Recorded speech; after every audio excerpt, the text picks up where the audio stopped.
Awangke blaikan hambai जों तिनी Kalyanpur block committee नि बिसिंगतै जों तिनी Tipra Motha जाय जोंनि YTF जाय टी डेभलप जों तिनी मिलुइनाय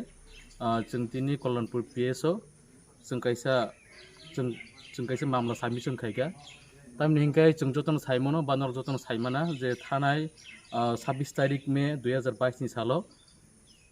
चिनी टीडीएटी से हापांग चिनी बरं बनang सार सुहेल देव बर्मा ताई चिनी गिलामा चिनी एमस्ट्रंग नि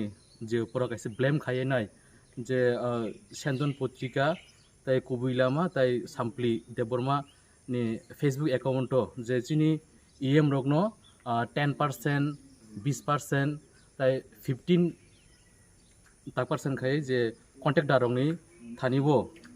जे रांजाव हिनि जे सिलचामनो जों सेलंगिनाय जों तिनी बंनि मुंगो जों तिनी कल्याणपुर PSनि आन्डार जों जतो चिनी जे कल्याणपुर ब्लक कमिटिनि जतो चिन Tipra Motha जों कायसा बरनो जों सेलंगि जों कायसा मामला रिफैका